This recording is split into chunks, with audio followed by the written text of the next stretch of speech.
They say the people who are supposed to protect you are often the ones who inflict the deepest scars, and I learned that lesson in front of hundreds of staring eyes. I stood in the center of a crowded ballroom, my face burning from a blow that shattered my marriage and my dignity in a single second. Looking at my husband, I realized our entire life together had been a carefully orchestrated trap designed to break my spirit completely. But as the crowd laughed at my public humiliation, I reached into my evening bag for my phone to make the one call that would ruin every single person in that room. My name is Sterling Vance, and at 26 years old, I believed I had finally escaped the suffocating shadow of my past to build a life based on genuine love. The ballroom was filled with soft music, elegant decorations, and the bright chatter of elite guests who had gathered to celebrate our first wedding anniversary.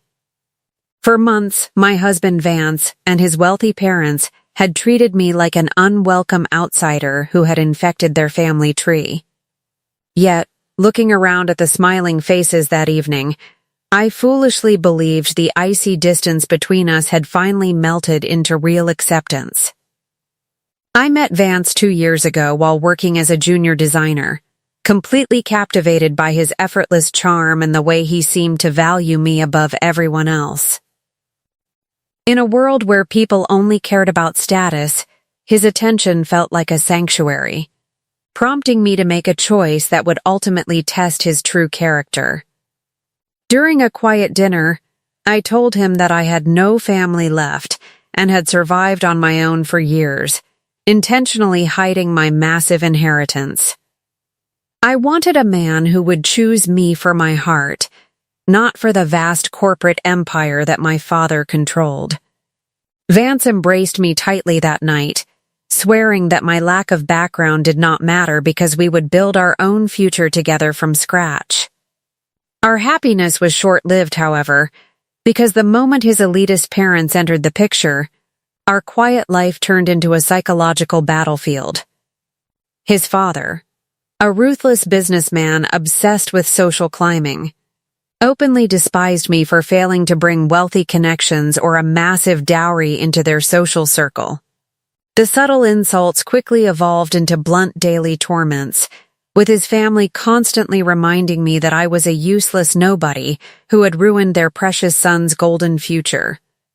The most agonizing part of the abuse was watching Vance slowly morph from my protector into my fiercest critic as the months rolled by. He began by staying silent during his father's cruel tirades, but soon he was laughing along with their toxic jokes and telling me to stop being so sensitive. I tolerated the disrespect because I loved him deeply, clinging to the desperate hope that this magnificent anniversary party was his way of making things right. The warmth they showed me while planning the event made me believe we were finally turning a page toward a peaceful future. My illusions shattered when Vance's father stood up to give a toast, commanding the attention of all 600 prestigious guests in the silent hall. He raised his glass with a sinister smile, announcing to the crowd that it was time to celebrate a full year of a tragic mistake. He pointed his finger directly at me, loudly proclaiming to the entire room that his son had ruined his life by marrying a penniless orphan with absolutely no social value. The crowd erupted into cruel murmurs, and when I looked at Vance for defense, his cold eyes told me he was in on the plot. I refused to let them crush my spirit without a fight, stepping forward to demand that his father stop uttering such vile lies against my character. The moment the words left my mouth, Vance stepped into my path and delivered a swift, brutal slap across my face that echoed through the sudden silence. As the guests began to laugh at my shock, Vance hissed that he would never allow a worthless outsider to disrespect his father. In that agonizing moment, the painful truth became crystal clear, because I realized the entire evening was just a public execution of my dignity. I did not shed a single tear in front of the monsters who enjoyed my pain. choosing instead to quietly dial my father's private number. When the man who controls the largest fashion conglomerate in the country answered, I simply asked him to come to the venue immediately. Vance's father mocked my phone call, loudly asking the amused crowd who an orphan could possibly call for help when she had nobody. I said nothing in response, standing perfectly still amidst the sea of mockery, while counting the minutes until their entire world crumbled.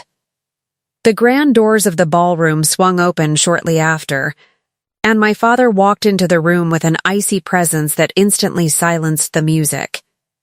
Vance gasped in pure terror, his face draining of all color as he recognized the legendary billionaire owner of the corporate empire where he worked. His father eagerly asked why he was panicking over an old man, completely oblivious to the fact that they had just brutalized the daughter of the most powerful tycoon in the industry.